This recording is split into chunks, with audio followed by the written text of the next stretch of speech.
essa história de ele ter feito isso, né? Aberto a cabeça do Einstein, pegado o cérebro dele e os olhos, ter doado para o oftalmologista e ter viajado 4.000 quilômetros com o cérebro do Einstein e ter dissecado e buscado o que tinha de tão genial, né? E no final das contas, ido trabalhar, né? Não ter achado nada e ter terminado a vida trabalhando numa fábrica de plástico, né? Essa narrativa, né? Assim, a história assim do anti-herói. Uma coisa que é a coisa que eu acho mais chocante, que ele, quando ele retira o cérebro, né, ele não deixa no hospital, ele leva para casa dele, ele guarda no porão da casa dele, ele guarda num pote no porão da casa dele. Eles, mesmo que tá ok, é uma pesquisa para entender o cérebro humano, a genialidade do Einstein, que isso pode ser legal para a humanidade, mas o cara leva para casa dele. Isso é muito louco, né? Ele pega esse cérebro, põe num Tupperware, entra no carro com um jornalista que resolve fazer uma pesquisa sobre essa história, depois de muitos anos, e ele vai com esse cérebro, atravessa os Estados Unidos de carro, numa viagem de dias e dias, para entregar um pedaço do cérebro para a filha do Einstein. Quando ele leu essa reportagem, ele viu uma narrativa da história dele totalmente diferente do que ele tinha imaginado, até que ele é conhecido como o cara que roubou o cérebro do Einstein. Se você pesquisa qualquer coisa sobre o Harvey, tá, tipo, roubo do cérebro do Einstein. Ele tinha uma visão dele mesmo e aí ele percebeu como o mundo estava vendo ele e como o mundo vê ele até hoje. Deve ser meio desesperador, né? Tipo, você ter uma imagem sobre si, uma narrativa sobre si e aí friccionar. Ele acha que ele está fazendo uma coisa que para ele é revolucionária, mas para as outras pessoas é absurda. Ele tinha a intenção de fazer uma pesquisa e de descobrir os motivos do Einstein ser tão genial, como se dentro daquele cérebro tivesse essa explicação. Me parece que o patologista, ao fazer isso, ele está procurando uma essência do que seria uma genialidade. Eu acho que ele está em busca da sua própria genialidade. Mas essa busca que ele tem pela essência, pela genialidade, pelo que é a vida, pela, sei lá, identidade, ele acaba sendo um pouquinho, um tanto quanto desumano, né? Porque você tira a vontade da pessoa que acabou de morrer, a vontade dele era ser cremado e não ser estudado.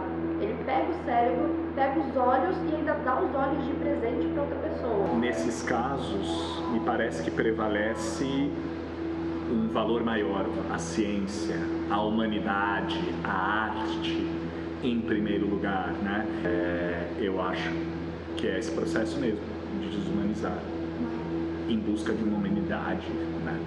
Mas até que ponto a ciência ou a arte ou qualquer coisa é maior do que o ser humano? A gente não pode, talvez, pegar a atitude de uma pessoa e entender, né, como a ciência se coloca acima da humanidade e tudo mais, num caso que eu acho que é muito mais específico de um cientista que não foi ético, que colocou seus interesses íntimos, pessoais, privados, acima da vontade alheia, para ter o direito de ser antiético. Ele terminou a vida sem dinheiro nenhum, ele perdeu a família, porque ele ficou tão fissurado no cérebro que a esposa se divorciou dele, ele perdeu o emprego, porque quando eles descobriram, né, no hospital que ele trabalhava, que ele tinha roubado os olhos e o cérebro, ele foi demitido. Mas ao mesmo tempo em que ele, quando chegou no fim da vida dele, não tinha mais dinheiro e ele tinha 240 pedaços do cérebro do Einstein.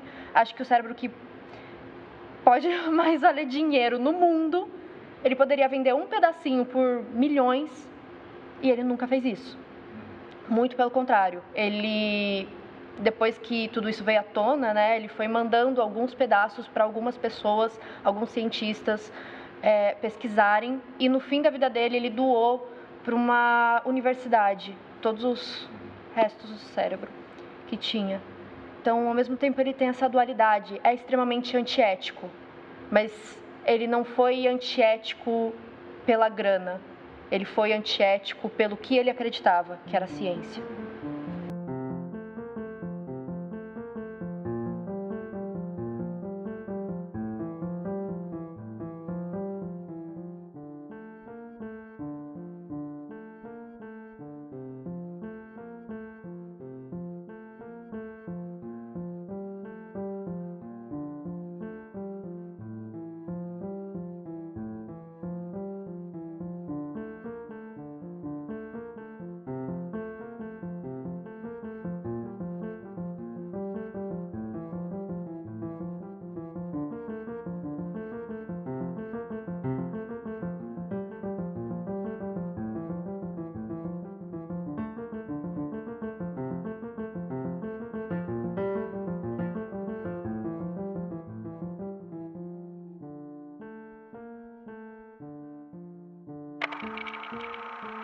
Eu fiquei pensando muito com a história do paciente HM, né?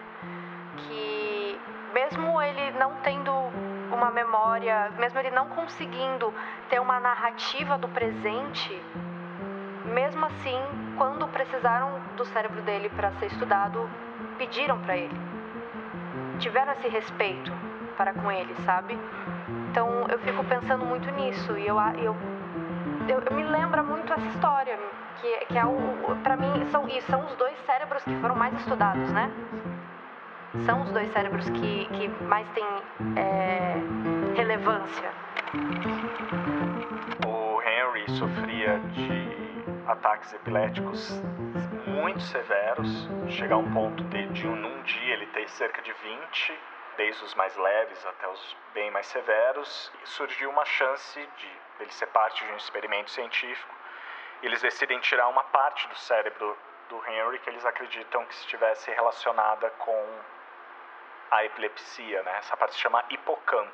E tiraram, resolveram as questões das convulsões, mas daí descobriram um efeito colateral que foi o Henry não tinha mais capacidade de gravar memórias de curto prazo, essas memórias mais recentes. A partir do momento que ele fez essa cirurgia, tudo que ele lembrava de antes permaneceu muito vivo na memória dele, mas a partir daquele momento ele já não conseguia acumular isso. A atenção dele durava entre 30 e 60 segundos. Então, entre 30 e 60 segundos depois que você falou alguma coisa para ele, ele já não ia lembrar. Se você tivesse se apresentado para ele, em menos de 30 segundos ou 30 segundos depois, ele já não te reconheceria. Então, a gente pode dizer que a partir dessa cirurgia, ele deixou de ser quem ele era? Eu não lembro de mim mesmo que eu estava fazendo aos 4 anos. Basicamente não lembro também de 10, sabe? A gente esquece muitas coisas ao longo da nossa vida. E as células do nosso corpo já mudaram muitas vezes. Então eu sou aquela pessoa? Ou eu já sou outra pessoa? Se as minhas células já se renovaram tantas vezes, será que eu sou eu mesmo? Quando a minha avó perdeu a memória, ela teve Alzheimer. Chegou um momento ali que eu já não reconhecia mais a minha avó.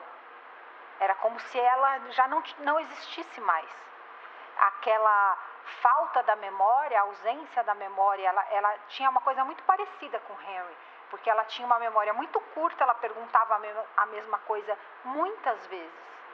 E aquilo, de certa maneira, desconectava a nossa relação, porque eu estava sempre respondendo, eu tinha sempre uma resposta pronta, porque a pergunta era a mesma e que esperava uma mesma resposta. Então, meio que eu me desconectava dela.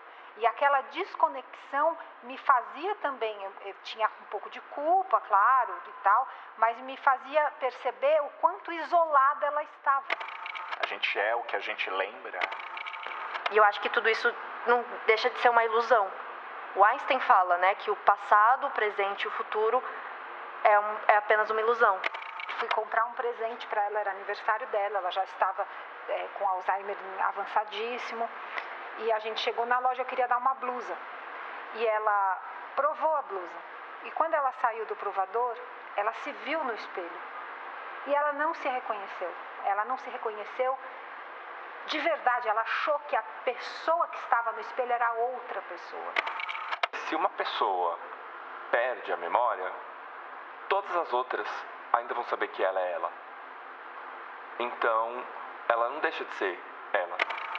A gente é o que a nossa história diz sobre nós, do que o nosso passado, do que foi construído durante uma vida inteira, das nossas memórias. Há outros meios, é que talvez a gente atribui a memória e a capacidade de guardar as lembranças como esse fator fundamental para se formar quem nós somos, mas o cérebro é um mistério e tem outras formas que a gente aprende as coisas. O Henry, por exemplo, quando o pai dele morreu, demorou um bom tempo, mas a partir de algum momento da vida dele, ele entendeu que o pai tinha morrido, não perguntou mais, e pós-cirurgia, quando ele já tinha perdido essa capacidade, o que eles começam a acreditar, e isso eles se relacionam também com o fato do Henry ter aprendido a fazer coisas, é que a aprendizagem e a memória não compartilham exatamente do mesmo campo do cérebro.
A princípio pode parecer trágico, mas também é libertador.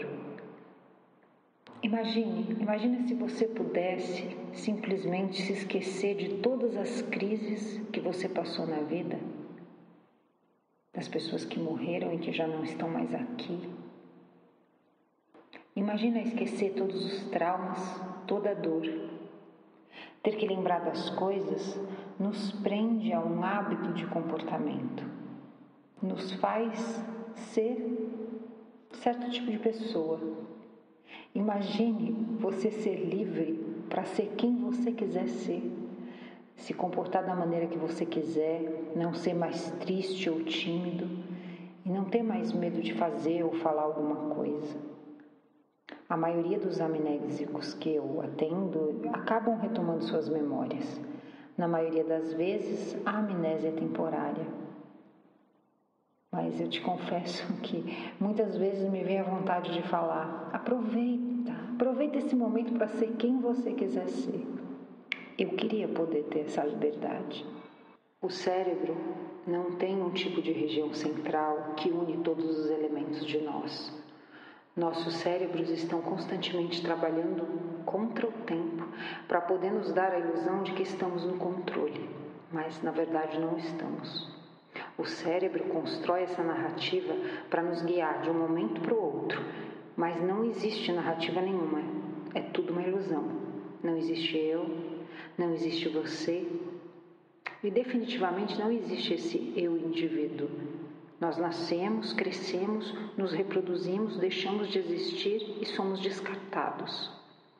O cérebro é uma máquina de contar histórias que é realmente muito, mas muito bom em nos enganar. Quando você olha o cérebro, você vê que não tem nada ali dentro. Nada.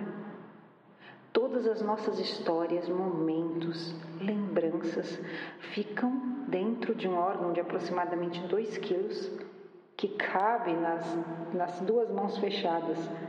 Ou seja, é interessante, é curioso pensar que tudo aquilo que vivemos foi e é organizado por essa máquina que tem justamente a função de organizar a realidade para dar conta de algo que não é organizável, que é o potencial de vida que a gente circunscreve na sensação de indivíduo. Incógnito. Acho que o título já impõe uma expectativa pro desconhecido, não compreensível.